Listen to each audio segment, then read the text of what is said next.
여러분 안녕하십니까? 이준행입니다. 위염과 소화성 궤양에 대하여 말씀드리겠습니다.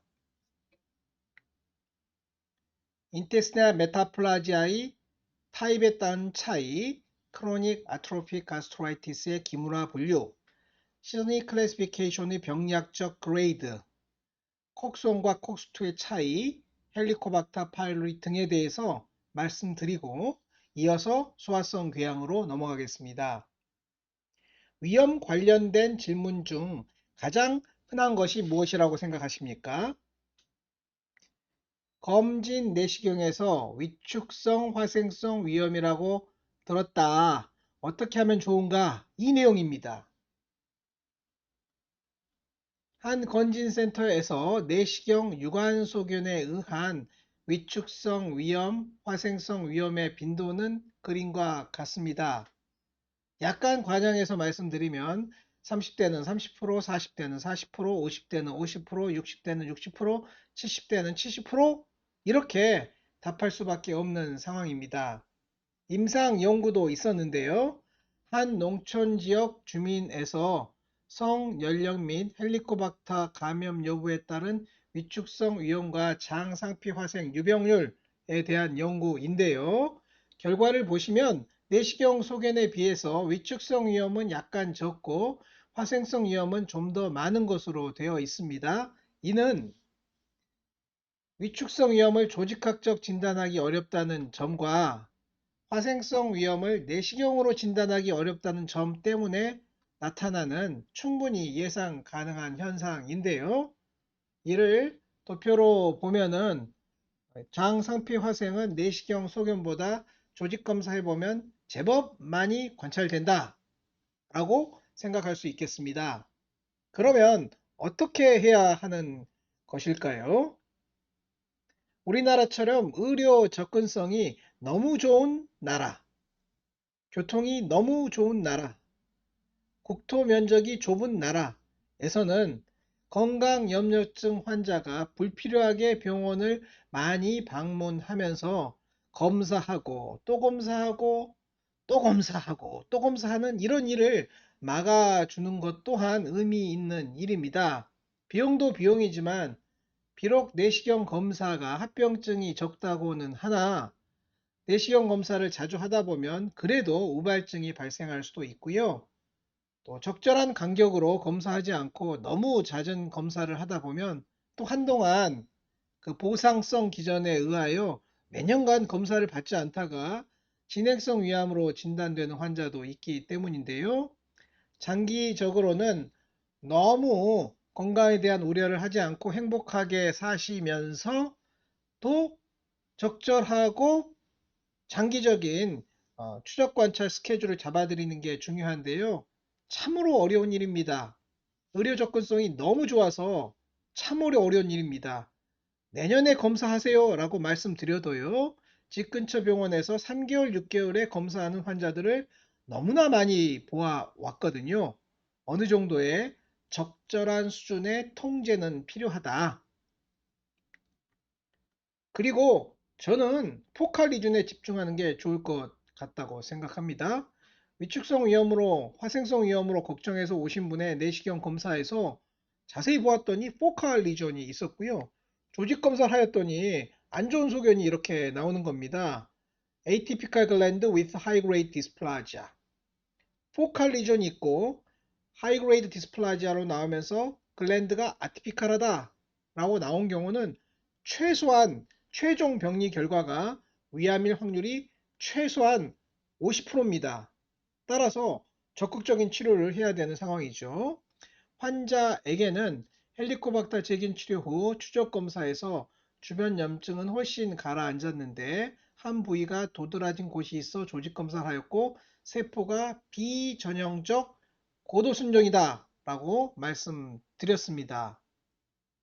최종 병리 결과에서 저도 손종의 경우는 5 내지 10%에서 암, 고도 손종의 경우는 33 내지 50%에서 암으로 나오고 최종 결론이 암으로 나온 경우 수술이 필요한 환자는 15%입니다. 라고 상세히 설명드렸습니다. 그리고 내시경 절제술을 하였습니다.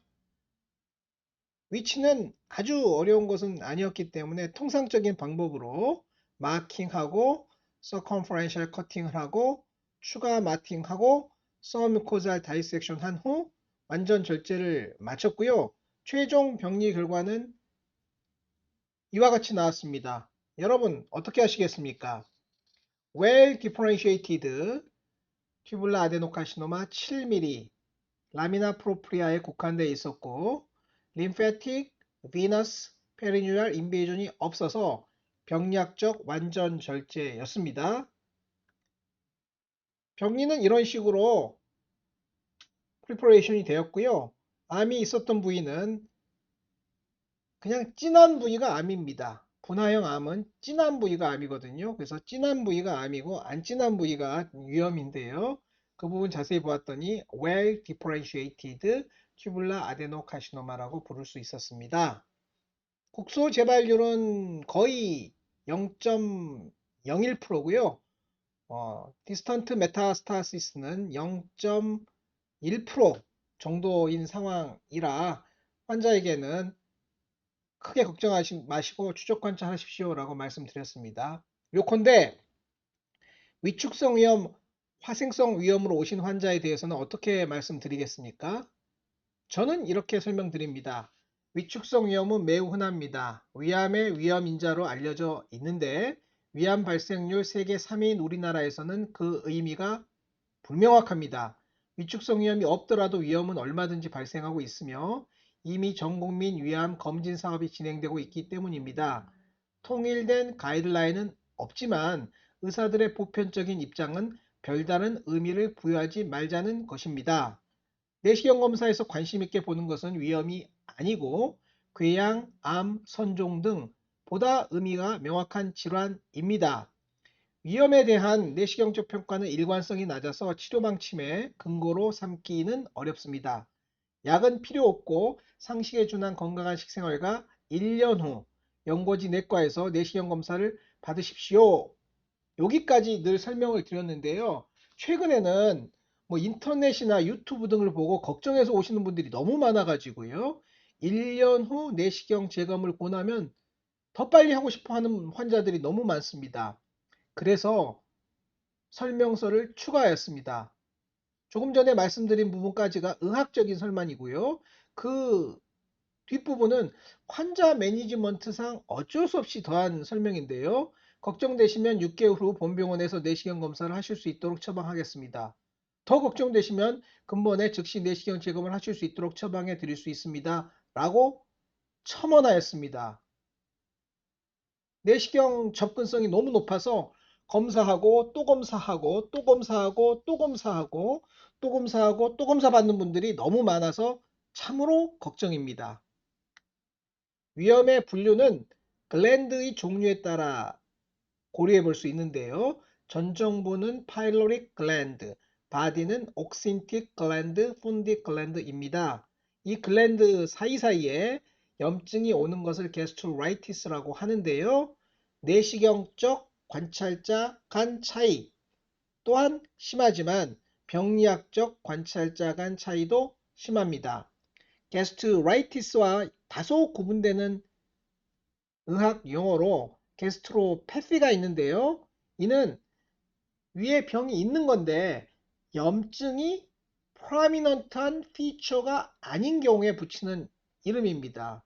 예를 들면 엔세이드 게스트로패시 미국에서는 코케인을 많이 한다고 합니다. 코케인 게스트로패시 이렇게 되겠습니다. 교과서에서는요. 게스트라이티스와 게스트로패시를 구분하기도 하는데요. 게스트라이티스는 뭐 헬리코박터 인펙션이나 기타 경우인데요. 크로닉 논스페시픽 게스트라이티스, 디퓨스 아트로픽 게스트라이티스, 인펙셔스, 그래뉼로마터스, 콜라지너스 등의 다양한 게스트라이티스가 다 들어가고요. 요거와 약간 대비되는 개념으로 게스트로패시가 있는데 조직검사상 염증이 프라미넌트한 피처가 아닌 경우 염증이 없다는 얘기가 아닙니다. 프라미넌트하지 않다는 얘기인데요. 게스트로패시에는 리액티브 게스트로패시와 하이포플라스틱으로 나눌 수 있겠습니다. 원인은 아스피린, 엔세이드, 알코올, 코케인, 레디에이션, 이스케미아, 바일 리플럭스, 컨제스티브, 트라우마틱 등등이고요. 메니트리어스 디지즈나 절링거 앨리슨 신드롬에서는 다소 하이퍼플라스틱한 피처를 보일 수도 있겠습니다.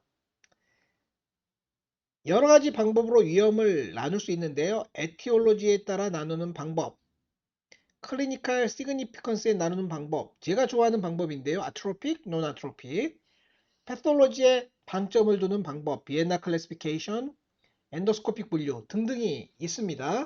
해리슨에는 이렇게 나와 있고요. acute gastritis, chronic gastritis, uncommon form으로 되어 있는데요. 이런 식으로 아큐트와 크로닉으로 나누는 것 또한 의미도 있다고 생각합니다만 저는 암을 전공하는 입장에서 위는 결국 암입니다. 위암이 결국 중요한데요. non-atrophic gastritis, atrophic gastritis, specific gastritis로 나누고 요거와 별도로 헬리코박터가 있냐 없냐 요걸 매우 중요하게 보고 있습니다. 크로닉 non-atrophic gastritis는 과거에 superficial gastritis라고 불렀던 건데요. 주로 헬리코박터하고 관련이 있고 헬리코박터 제균 치료를 하면은 많이 호전이 되고요. 증상하고 관련성은 명확하지 않습니다. 크로닉 슈퍼피셜 게스트라이티스 혹은 크로닉 non atrophic gastritis의 내시경 및 병리학적 소견이고요. 주료는 위 에피텔리움 뮤코스 레이어에 사는 헬리코박터가 원인입니다. 헬리코박터는 위산을 좋아하는 그런 이상한 성격을 가진 균이 아니고요. 위산을 견딜 수 있는 맷집이 좋은 균인데요. 위강 내에 살기보다는 위 점막 내, 즉 pH가 그래도 2가 아니고 4, 5, 6 되는 곳에 주로 존재하고 있습니다. 반면 크로닉 아트로픽 가스트라이티스는 헬리코박터가 오래돼 가지고 만성적인 염증 반응의 결과로 말미암아 위벽이 얇아지는 건데요. 원래 위벽이라는 건 글랜드가 차지하는 포션이 크거든요. 결국은 글랜드가 없어지는 게 크로닉 아트로픽 가스트라이티스입니다. 내시경 소견에서는 페일 화이트하게 보이고 non 아트로픽 에어리어와 보더가 생기는 이러한 소견을 보이고 있고 헬리코박터에 의한 크로닉 아트로픽 게스트라이티스는 전정부에서 시작해서 체부로 옮기기 때문에 전정부 체부에만 국한되어 있는 경우를 클로즈 타입, 카디아 및 위체부 대만까지 가 있는 경우를 오픈 타입으로 나눠 가지고요. 각각 3등분하여 C1, C2, C3, O1, O2, O3로 나누는 것이 기무라 다케모토 클래시피케이션입니다. 코레아라는 콜롬비아 선생님께서 이 과정을 스텝와이즈 칼시노제네시스로 설명하였는데요. 정상 위가 헬리코박터가 있으면 크로닉 슈퍼피셜 게스트라이티스가 되고 이게 아트로픽 게스트라이티스가 되고 인테스트 메타플라지아가 되며 선종이라고도 부르는 디스플라지아로 발전한 다음 결국 위암이 된다는 내용인데요. 이게 이렇게 스텝와이즈로 되지 않고 같이 병행하는 경우도 많고 또 아트로피가 없는 데서 생기는 위암도 있기 때문에 모든 위암의 카시노제네시스를 코레아 하이파테시스로 설명할 수는 없으나 일반적으로 단순하게는 그렇게 된다라고 이해해도 팩트와 크게 어긋난 것은 아닙니다. 인테스탈 메타플라지아가 컴플리트 타입 타입 1, 인컴플리트 타입 2, 3로 나눠지고 컴플리트 하다는 것은 장 상피 화생이니까요. 위 상피가 장 상피 화생처럼 컴플리트하게 변했다. 즉 스몰 인테스티널 뮤코자처럼 변했다는 거고요.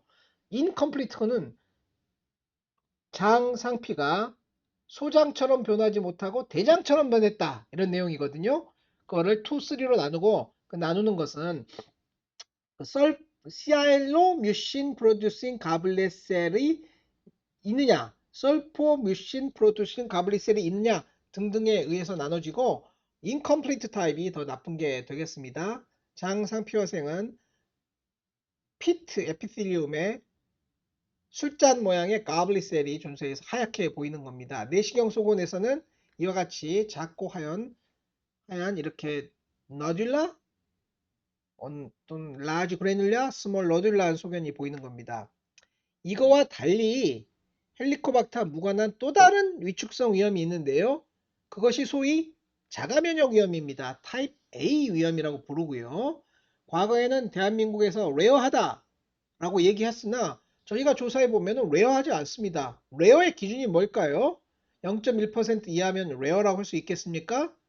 최근 국내 연구에 의하면 1%는 된다 라는 그런 내용이고요.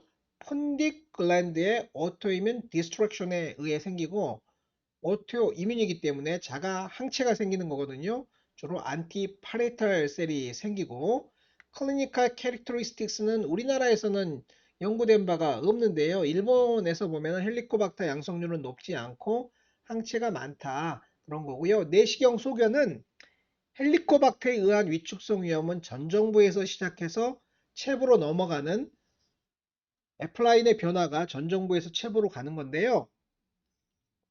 자가면역 위험에서는 전 정부는 별로 인발부되지 않고 체부에 위산을 분비하는 파레탈 셀 중심으로 디스트럭션이 되기 때문에 전 정부는 비교적 조용하고 체부가 아트로피가 심한, 즉 리버스 아트로피가 특징적인 소견이 되겠습니다. 전 정부는 정상이고 체부의 아트로피가 심한 게 타입 A 오토이뮨 게스트라이티스고 이는 전 정부부터 시작해서 체부로 옮기는 타입 B 헬리코박터 게스트라이티스와 분명히 대비되는 특징입니다.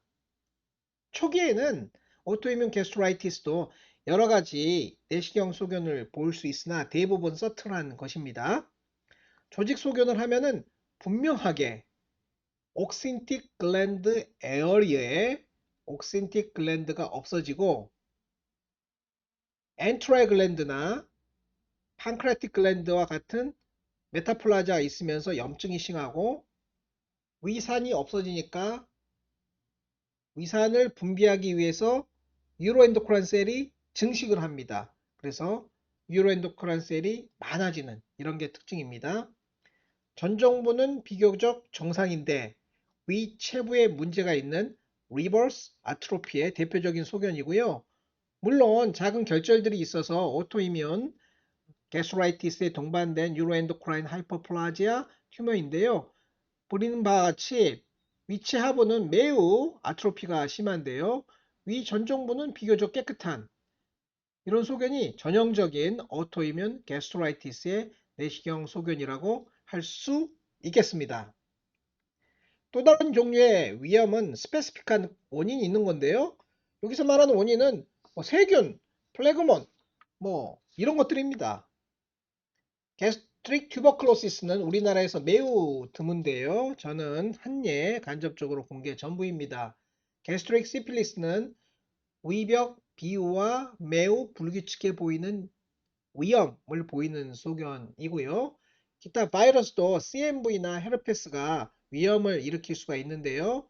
CMV는 주로 면역 억제 환자, 그러니까 이식 환자거나 CRF 환자거나 암 환자에서 발생하지만 그렇지 않은 특별한 이상이 없는 환자에서도 이상한 모양의 gastric ulcer를 만드는 CMV 가스트라이티스를 드물게 만날 수 있습니다. 펑갈 게스트라이티스는 캔디다가 위궤양을 일으키느냐 좀 명확하지 않지만 뮤코마이코시스 등이 있을 수 있고요. 캔디다가 궤양에서 나오면 캔디다가 궤양을 일으키는지 궤양이 있고 그냥 우연히 바이스탠더로 캔디다가 얹혀 사는 건지가 명확하지 않을 수 있습니다. 아니사키스는 기생충이고 약간 품질이 좋지 않은 생선을 통째로 먹으면은요, 생선 몸에 있는 아니사키스, 고래회충의 유충이 인체의 위벽을 파고 들어가면서 심한 통증을 일으키는 것으로 내시경으로 발견하면 제거해주면 금방 통증이 사라져서 명이라는 이야기를 듣게 되는 그런 병입니다. 요즘은 크게 줄어들었으나 회충도 위나 12진영에서 발견될 수 있고요.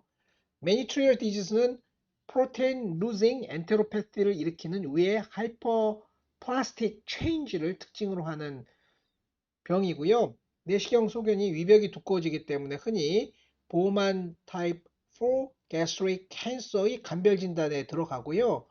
최근에는 EGFR, 여러분 EGFR 아시죠? EGFR 이니비터를 쓰면 좋아진다라는 작은 임상 연구도 있습니다. 내시경 소견은 정확하게 얘기해 드리긴 어려운데요. 왜냐하면 정확한 분류가 없습니다. 시드니 클래시피케이션이라는 분류가 있기는 하나 이게 병리 중심으로 되어 있고요. 병리과에서는 보기 좋은 도표도 있습니다만 내시경 의사로서는 진단이 어렵습니다. 따라서 오래전 쉰들러, 독일 의사고 스위스를 거쳐서 미국에서 활동했던 쉰들러가 정한 표재성 위험, 위축성 위험, 비유성 위험이 클리니컬 시그니피컨스가 더 좋을 수도 있고요. 저는 어느 분류 하나 만족스럽지 않기 때문에 가장 현저한 특징을 이름으로 하는 변형된 쉰들러 방법을 사용하고 있고요. 실제로 이렇게 변형된 쉰들러 방법을 사용하는 사람들이 매우 많습니다. 싱글 이로우전은 암을 배제해야 되기 때문에 따로 관리를 해야 되고요. 출혈성 위험이나 담즙 역류성 위험은 임상적 의의가 명확하지 않기 때문에 가급적 쓰지 않도록 추천하고 있고 정상도 있습니다. 염증이 거의 없으면 깨끗하면 정상이죠. 내시경 소견은 에리테마, 엑수데이트, 이로우전, 헤모라직 스팟, 노듈레러티, 비저블 베슬, 루갈 하이퍼트로피, 루갈 아트로피 등등이 있는데요. 어, 발적이 심하면 표재성 위험, 미란이 현저하면 미란성 위험, 위축이 현저하면 위축성 위험, 위축성 위험에서 폴드들이 남아있는 경우가 있습니다. 아트로피가 디퓨즈하게 기무라 다케모토 클래시피케이션처럼 F라인을 형성하면서 디퓨즈하게 나오는 경우 말고 포칼 아트로피도 있어서 조기 위암이나 위 림프종 감별이 어려운 경우 또한 있습니다. 화생성 위험, 닭살 같은 림포폴리큘라 가드라이티스, 암은 아니지만 위벽이 두꺼워지는 비유성 위험이 있고요. 요거와 간별 진단은 두꺼워지지만 위가 잘 펴지지 않는 조직 검사로 확인이 어려운 보만 타입 4가 있습니다. 실제로 보만 타입 4는 내시경 진단이 매우 어렵기 때문에 위 내시경 하는 의사의 최대의 적입니다. 가스트릭 아밀로이도시스처럼 인필트러티브 디지스도 보만 타입 4와 간별이 어려울 수도 있고요. 간혹 전날 술을 많이 먹고 담배를 많이 하고 정신적 스트레스가 심한 경우에 서든 abdominal 페인을 보이는 경우 위내에 멀티플 이로우전, 멀티플 얼서, 헤모라직 스팟, sometimes bleeding 등이 마구 섞여서 보이는 acute gastric mucosal lesion 환자도 응급실을 찾는 경우가 있습니다. 여하튼 지금까지 인테스티널 메타플라지아의 타입에 따른 차이, 크로닉 아트로픽 가스트라이티스의 기무라 분류, 시드니 클래시피케이션의 병리학적 그레이디드 베어리어블 그 도표로 나온 겁니다. 그레이디드 베어리어블 종류, 헬리코박터에 대하여 말씀드렸습니다. 짧은 강의 동안 두 개의 토픽을 다루려니까 제법 어려운데요. 지금부터는 소화성 궤양, 펩틱 얼서로 넘어가겠습니다. 왜 소화성 궤양이냐? 예전에는 위 벽을 내 몸이 나의 벽을 소화시킨다 라는 개념으로 생각하였기 때문에 소화성 궤양이 붙었는데요. 현대적 개념으로 보면은 소화시키는 게 아니거든요. 따라서 소화성 궤양은 말하자면 미스노마인데요. 의학이라는 게 그 관례를 중요시하고 과거에서 사용했던 용어를 쭉 사용하는 경향이 있으므로 지금도 소화성 궤양이라고 불리고 있습니다. 현재는 내시경을 통하여 정확하게 진단할 수 있기 때문에 소화성 궤양보다는 프랭크하게, 스트레이트하게 위궤양, 12전 궤양 이렇게 부르는 게 나을 것 같은데요. 아직도 소화성 궤양이라는 용어가 남아 있습니다. 그래서 환자들은 소화성 궤양이 생기면 소화가 안 된다. 이렇게 얘기하시는 경우도 있는데요. 여러분 웃으시면 안 됩니다. 의사들이 용어를 정확하게 만들지 않으면 환자들은 무슨 죄가 있습니까? 전문가가 아니니까 헷갈릴 수밖에 없거든요. 누구나 소화성 궤양하면 소화가 잘 안 되는 병인 모양이다. 이렇게 비전문가로서 우리 의대생들도 다들 헷갈립니다. 비전문가로서 헷갈릴 수밖에 없다. 우리 의사들이 좀 더 프렌들리하게 일반인들도 이해할 수 있는 스타일로 용어를 만들어야 합니다. 우리말 좋아한다고 우리말 너무 섞어서 만들면 도무지 이해할 수 없는 말이 되고요. 한자 좋아한다고 한자를 너무 많이 써서 의학 용어를 만들면 이 또한 환자들이 이해하기 어렵거든요. 쉬운 한자와 약간의 한글을 적절하게 섞어서 치료의 컨텍스트가 잘 맞게 그러한 의학 용어를 만들어야 되는데요. 그러한 조건을 만족하는 표준화된 용어를 만드는 건 무척 어려운 일이기 때문에 의학 용어가 아직도 혼란 속에 있는 것입니다. 과거부터 소화성 궤양은 공격 인자와 방어 인자의 불균형으로 생긴다고 하는데요. 사실은 모든 병이 공격 인자와 방어 인자의 불균형으로 생기지 않겠습니까? 왜냐하면 우리 몸에는 innate immunity, 꼭 이제 이뮨셀에 동원된 게 아니더라도 뭔가 질병을 저항할 수 있는 능력이 있다는 것인데요. 펩틱 얼사의 경우에는 헬리코박터, 가스트릭 애시드, 펩신, 엔세이드 등이 공격 인자고요. 바이카보네이트, 프로스타글란딘, 뮤커스 프로덕션, 블러드 플로우 등등이 방어 인자가 되겠습니다. 위 벽의 결손이 뮤코자에 국한된 경우를 이로우전, 썰뮤코자 혹은 그 이하까지 파고든 경우를 궤양이라고 하므로 따라서 오른쪽 그림은 궤양의 소견이 되겠습니다. 궤양이 있으면 그 궤양 바닥에 그래뉼레이션 티슈와 인플러메이션이 있고 약간의 파이브로시스가 동반될 수 있거든요. 이게 수술로 절제한 궤양의 소견입니다. 위 글랜드는 뮤코자가 있는데 이 뮤코자를 보호하기 위해서 여러 가지 방어 기전이 있습니다. 뮤커스 레이어, 바이카보네이트 서피스 앤 포스폴리피드, 서피스 에피텔리알 셀의 크로스 팩터, 충분한 크로스 팩터가 있다는 거죠.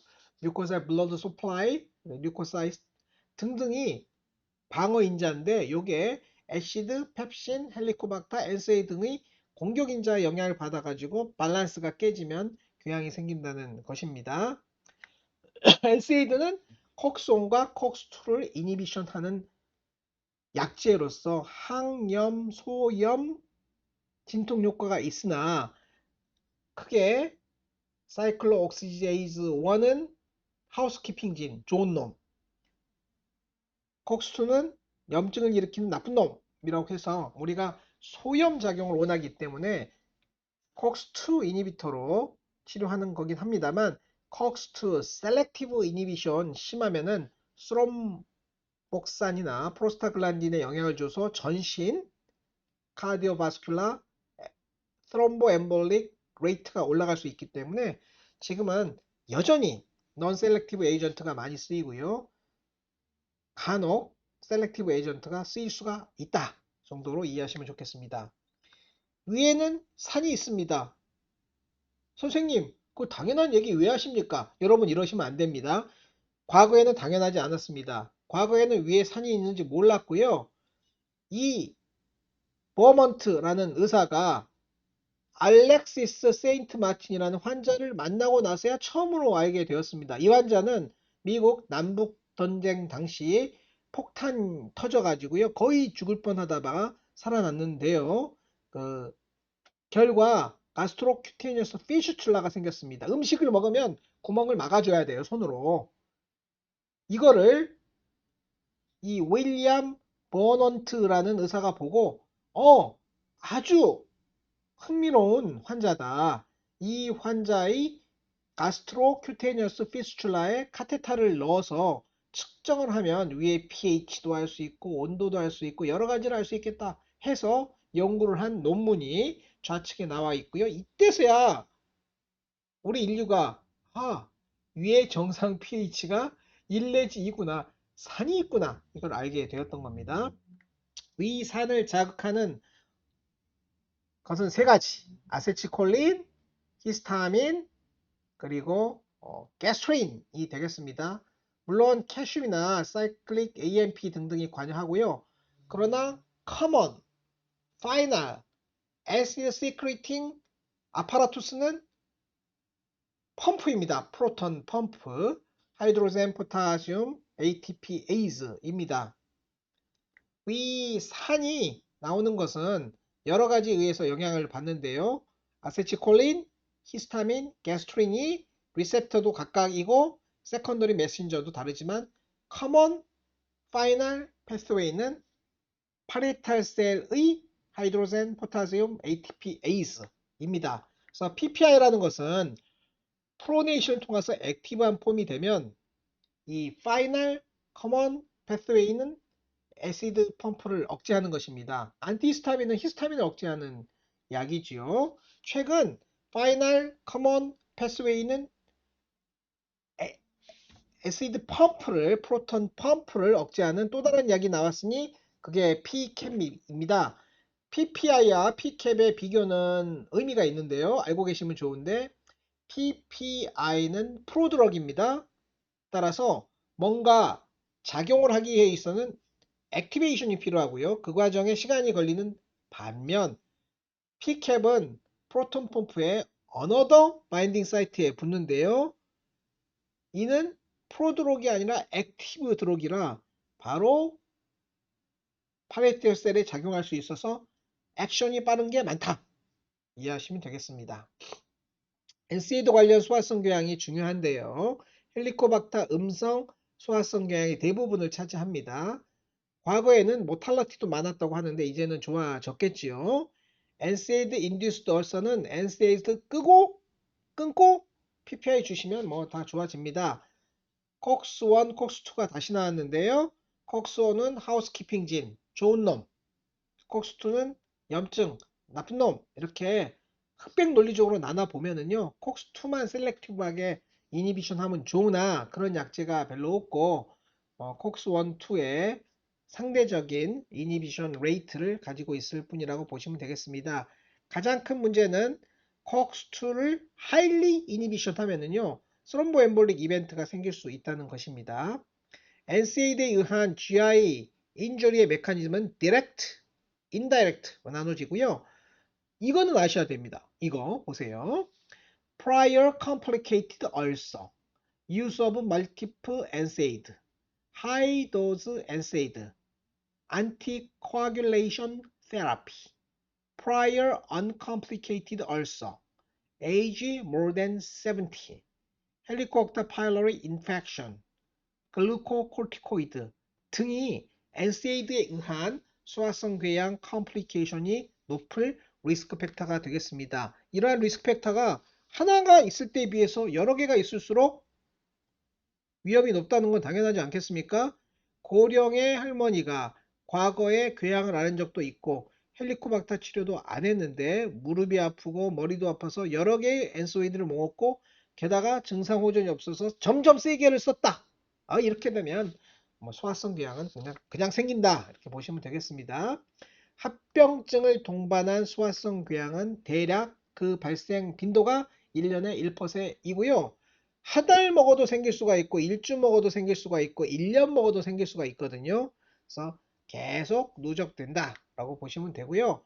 NSAID 관련 위장관 합병증은 대부분 합병증 발생 이전에 증상이 없었기 때문이거든요. 예를 들면 궤양이 생겼다. 궤양이 페니트레이팅 얼서를 만든다. 그러면 페니트레이션을 하지 않더라도 아직 천공이 발생하지 않았더라도 통증이 있으면은 약을 끊거나 내시경을 한다거나 PPI를 먹어서 궤양을 힐링시킨다 등등의 액션을 할 수 있으나 NSAID 그 자체가 소염제이기도 하지만 진통제이긴 하지 않습니까? 진통제를 먹어도 위가 헐어도 진통제 약들 때문에 통증이 잘 없는 겁니다. 그래서 NSAID 관련 궤양 환자는 별로 아프지 않다가 suddenly 심한 통증, 천공이죠. suddenly 헤마테메티스, 블리딩이죠. suddenly 구토, obstruction이죠. 이런 걸 할 수가 있습니다.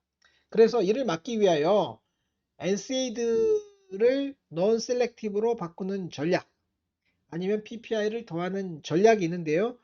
이 이피커시는 비슷하고요. cox to selective로 바꾸는 전략도 또한 비슷합니다. 다 절반으로 보시면 되는데요.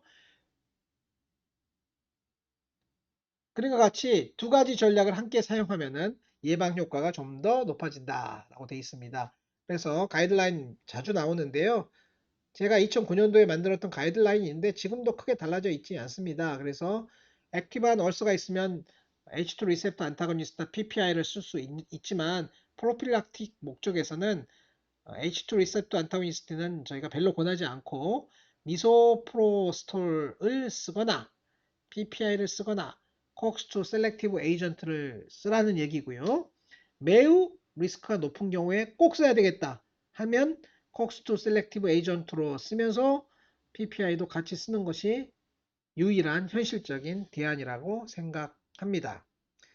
과거에는 상부위장관 컴플리케이션만 많은 것으로 생각했는데요. 헬리코박터도 제균 치유하고 프로필락시스도 하고 그러니까 지금은 하부위장관 빈도가 증가했습니다. 여전히 소화성 궤양은 헬리코박터가 중요하고요. 와렌과 마셜이라는 호주 의사가 1980년대에 발표해서 노벨상을 받은 건데 12지장 궤양은 거의 대부분, 위궤양은 NSAID 빼고는 거의 대부분이고요. 헬리코박터 세균 치료 자체가 위궤양을 더 빠르게 낫게 한다라는 이야기도 있으나 그렇지 않는 주장도 있습니다만 재발을 줄이는 것은 틀림없습니다. 위점막병에 살고요. 여러 가지 검사를 통해 확인할 수 있는데 모든 검사가 다 완벽하지 않고 80에서 90% 수준이고요. 헬리코박터 위험에서 뭔가 보이면 검사를 해볼 수가 있는데요. 가장 전형적인 소견은 스파티 레드니스, 빨간 반점이 뿌려져 있다. 디퓨즈 레드니스, 이데마토스하게 보인다 등등이 소견이 되겠고요. 요거를 어떤 환자를 대상으로 검사할까가 참 문제인데요. 이거는 보험이라는 제도가 섞여 있기 때문에 현재 심평원 일반급여, 즉 환자가 30% 정도 내는 비용을 내는 상황에서 검사하는 것은 극히 제한되어 있고요. 학회 가이드라인도 있지만 선평원 심평급여, 선별급여는 자기가 돈을 낸다는 뜻이거든요. 뭐 60%면 60%, 70%면 70%, 80%면 80%라는 뜻인데요.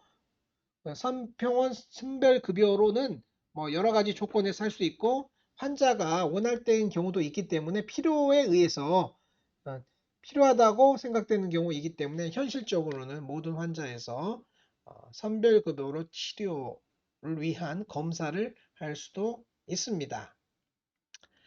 그러면 헬리코박터 세균 치료는 현재는요, PAC, PPI, 아목시실린, 클라리트로마이신 14일 쓰는 게 표준 치료고요. 시에로 테스트에 대한 유전학적 검사 등으로 인하여 클라리트파인 리지스턴스가 알게 되면 이지스턴트 하지 않은 약제로 치료약을 조합할 수 있겠다 싶으면은 그렇게 조합해서 일주일 쓰는 거고요. 조합할 수 없다 그러면 클라리스론 마이신 쓰지 않는 다른 약으로 조합해서 써야 되겠습니다. 재균 성공률은 79.3%가 저희 삼성 서울병원 데이터고요. 임상 연구에서 데이터는 78.1%입니다. 비슷하죠? 80%에 조금 미치지 못한다 라고 보시면 되겠습니다. 증상은 12지장 궤양과 위궤양이 증상이 같냐 다르냐를 현재 의사들은 거의 잘 모릅니다. 좀 아프면 약 먹어버리기 때문이고 의사들이 히스토리 테이킹 스킬이 훨씬 떨어졌기 때문인데요. 일반적으로 헝거페인은 듀오데널 얼서, 밥 먹고 나서 아프면 위궤양 이렇게 설명할 수 있겠습니다. 리커런트한 듀오데널 얼서 환자들 간혹 있는데요. 워낙 요즘에는 리플럭스가 많기 때문에 게스트로에스가 아니라 리플럭스 디스 그냥 증상을 자세히 묻지 않고 리플럭스로 생각하고 약을 드리고 검사해 봤더니 리플렉스는 없고 그냥 12지장 궤양만 있어서 깜짝 놀라는 경우도 있습니다. 증상은 뭐 여러 가지가 있을 수 있는데요. 이런 증상보다는 합병증의 사인, 갑자기 아프다, 얼서, 퍼포레이션, 그다음에 토한다, 가스트릭 아울렛 obstruction, 탈이 스토리다, bleeding 등등이 문제고요. 나머지는 에피게스트릭 페인이나 타키카드 이런 거는 대부분 세컨더리한 현상으로 보면 되겠습니다. 합병증은 출혈 천공 협착입니다. 출혈 천공 협착. 가장 급하고 중요한 거는 천공. 그래서 한 5%에서 7%에서 생기고요. 엘더리에서 생기고요. 천공되면 주변 장기 자극하기 때문에 췌장염, 간염 비슷한 소견을 보일 수도 있고 압도미날 엑스레이 또는 CT에서 프리에어를 관찰할 수도 있습니다. 내시경으로 보는 경우는 거의 드문데요. 내시경으로 천공을 보면 아이고 깜짝 놀라서 빨리 내시경을 제거할 수밖에 없는 경우도 있습니다. gastric outlet obstruction은 위궤양의 결과이기도 하지만 십이지장 궤양의 결과가 더 흔합니다. 멀티플 조인트 페인으로 NSAID를 반년 이상 드신 분의 심한 복통이면 이게 천공인지 궤양인지 모르지만 심한 복통이 처음 생겼다 그러면 천공을 의심하고요. CT를 찍어서 천공을 확인했던 증례도 있었습니다. 블리딩은 내시경 소견으로 포레스트 클래시피케이션을 볼 수 있는데요. 포레스트 클래시피케이션 1A는 펌핑, 1B는 오징, 2A는 exposed vessel, 2C는 clot인데요. 환자가 이와 같은 무엇이겠습니까? 이와 같은 멜레나, 타리수투를 보일 때에는 빨리 확인을 해야 되고요. 소화성경 매우 중요한 병입니다. 저희가 소화성경은 PPI가 나오고 PK까지 있기 때문에 만만한 질환이라고 생각할 수 있으나 아큐트 세팅에서는 환자가 사망하고 있고요. 사망률은 5에서 10%로 보고 있습니다. 사망하실 수 있는 환자다. 따라서 적극적인 서지컬 치료, 내시경적 치료가 필요하고요. 내시경 치료는 크게 일렉트로코트리제이션, 에피네프린 인젝션, 클리핑 세 가지가 있고 필요하면 수술할 수 있습니다. 인젝션은 혈관에 직접 또는 옆을 주사를 해가지고 사실 직접은 거의 의미가 없거든요. 혈관 바로 옆을 주사해서 탐폰 효과, 즉 눌러지는 효과로 지혈을 유도하는 방법이 되겠고요. 일렉트로코트리는 전기로 지지면서 눌러주는 코압티브 코아듈레이션이 기전이 되겠고 클립은 A같이 잡으면 곤란하고요. B와 같이 정상 티슈를 포함해서 잡아주는 게 클리핑의 원칙이 되겠습니다. 과거에는 처음 치료하고 이틀 후에 팔로우 엔도스코피를 꼭 했는데요. 최근에는 팔로우 엔도스코피 이틀 후에 하는 것을 하루나 이틀 후에 하는 것을 세컨드 룩 엔도스코피라고 합니다. 보통은 하루인데요. 토요일날 시술을 하고 일요일날 세컨드 룩 엔도스코피를 하기에는 또 출근도 해야 되니까 힘들어서 이틀에 하는 경우도 많습니다. 그러나 아주 특별한 경우 아니면은 소화성 궤양에서 그 자리에서 조직 검사를 할 수도 있고요. 그리고 아주 특별한 경우 아니면은 약 쓰고 2달 후에 팔로우업 하는 방법을 많이 사용하고 있습니다. 치료는 오늘 자세히 말씀드릴 건 아니지만 여러 가지 디퍼런셜 다이어그노스를 잘 해야 된다는 뜻이고요. 과거에는 헬리코박터보다는 애시드로 얘기했는데요. 지금은 헬리코박터와 애시드가 둘 다 중요하다. 어쩌면 헬리코박터가 더 중요할 수도 있다.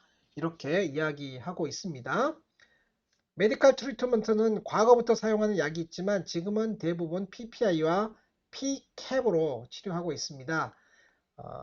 H2 리셉터 안타고니스트 중에는 발기부전 그리고 여러 가지 시스테믹 효과, 파킨슨 비슷한 증상을 보이는 경우까지 있기 때문에 H2 리셉터 안타고니스트는 약간 주의를 해야 한다라고 생각합니다.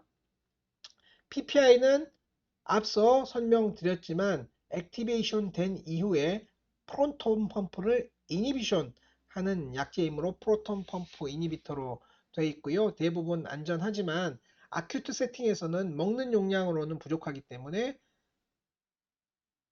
다량의 PPI를 IV 한 다음에 컨티뉴어스 인퓨전 하는 방식으로 사용할 수도 있고요. 수크라이페이트 얼서미는 코팅 에이전트라 살짝 뭔가 막을 씌운다 이렇게 보시면 되겠고 미소프로스톨은 소화성 궤양 치료에 더 이상 거의 사용하지 않는 약제가 되겠습니다. 저는 환자에게 소화성 궤양은 비교적 치료가 간단한 병에 속하지만 암이 아니라는 것을 확인해야 되고 재발을 막아야 하기 때문에 중요한 병이다 라고 얘기할 수 있고, 자주 재발하면 수술할 수 있다 설명하고 있고요. 재발 방지책은 헬리코박터균을 제거하는 것, 뚜렷한 이유 없이 아스피린이나 소염 진통제를 드시지 않도록 하는 것, 금연을 권하고 있고요. 이외에 채식위주의 건강한 식생활이나 스트레스 없는 생활, 그 비약물요법이 매우 중요합니다. 이런 것들 강조하고 있습니다. 내시경으로 진단하는 건데요. 암이냐 아니냐, 부드러우면 소화성 궤양, 찌글찌글하고 두껍고 모양이 안 좋으면 암인데요. 액티브 스테이지는 매우 급한 스테이지, 방금 위궤양이 생겨서 주변 이디마가 심한 경우를 액티브 스테이지라고 하고요. 힐링 스테이지는 액티브 스테이지의 전형적인 소견입니다. 왼쪽 사진과 같이 매우 이데마터스한 상태로 오셨고, 며칠 후에 제 외래를 오셔서 팔로업 엔도스코피를 해봤더니 오른쪽 위쪽 사이즈처럼 벌써 많이 가라앉고 이데마도 줄어든 상황이었습니다. 궤양도 너무 크면 이제 그 암하고 구분이 어려울 수가 있습니다. 이분 H2 스테이지 얼서로 처음에 보았고, H2보다는 H2, H1으로 볼 수도 있는 상황인데요. 여하튼 좋아졌습니다. 액티브 얼서가 초기에는 이렇게 심해서 암처럼 보였다가 좋아지는 예도 얼마든지 있고요. 대표적인 benign gastric ulcer, 엣지는 sharp, linear, 약간 curved, margin은 edematous, base는 flat, 그렇지만 더티 화이트 엑스데이트 있고, 폴드 변화가 없는 액티브 스테이지 얼서고요. 치료하고 나면 오른쪽처럼 잘 아물게 되겠습니다. 힐링 스테이지는 이디마가 빠지고 새살이 돋고, 여기서 말하는 새살은 리제너레이팅 에피텔리움입니다. 그리고 아물면서 컨트랙션이 되기 때문에 폴드가 조금씩 보이는 단계를 얘기하고요. 얼서 크레이터의 절반 이하로 리제너레이팅 에피텔리움이 있으면은 H1, 절반 이상 리제너레이팅 에피텔리움이 되어 있으면 H2라고 부르는 관리가 있고요. 이게 바로 리제너레이팅 에피텔리움이고요. 힐링되면 이렇게 큰 궤양도 궤양의 크기가 작아지면서 궤양의 크레이터 부분 바깥쪽부터 새살이 돋아나는 게 소화성 궤양의 대표적인 특징이고요. 스카는 크레이터가 없어지는 경우를 얘기합니다. 크레이터가 없어지는 거는 새살로 차서 없어지잖아요. 새살, 빨간 리제너레이팅 에피텔리움으로 관찰되면 레드스카 S1이라고 하고요. 그게 오래되면 화이트하게 바뀌거든요. 화이트 스카는 S2로 얘기할 수 있겠습니다. 비나인 게스트릭 얼서, 약간 빨간색이 있으니까 저는 S1이라고 불렀고요. 그야말로 오래되면 이렇게 하얀 가운데 부분 보이지 않습니까? S2라고 부르는 게 좋겠다고 생각했던 환자인데요. 비나인 게스트릭 얼서도 이처럼 깨끗하게 아물 수 있다. 장시간 말씀드렸는데요. 소화성 궤양 부분에서는 엔스테이드 관련 소화성 궤양의 위험인자, 뭐가 가장 위험하다고 하였죠? 과거에 컴플리케이션을 가진 얼서의 히스토리가 있는 사람이죠. 기타 여러 가지 있으니까 그 부분 공부해 두시고요. 엔스테이드 관련 소화성 궤양의 예방법 뭐죠? PPI를 함께 드시거나 콕스2 셀렉티브 에이전트로 변경한다. 소화성경 합병증의 종류와 의심해야 되는 증상, 출혈, 천공, 협착입니다. 헬리코박터 초치료의 표준 처방은 제가 오늘은 스킵하였으나 다른 시간에 배울 거기 때문에 알아두시고요. Mechanism of Action of PPI and PCAP. PPI는 프로드럭으로 액티베이션 되고 난 다음에 바인딩 하기 때문에 약간 늦고, PCAP은 프로드럭이 아니라 드럭이기 때문에 디렉트하게 작용하기 때문에 조금 빠른 약제가 많다. 바인딩 사이트가 좀 다르다. 이름처럼 포타시움 컴페터티브 애시드 블로커이다. 이렇게 이해해 주시면 되겠습니다.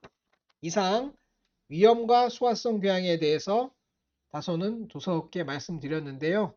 조금이라도 도움이 되었기 바랍니다. 이상 경청해 주셔서 감사합니다. 안녕히 계십시오.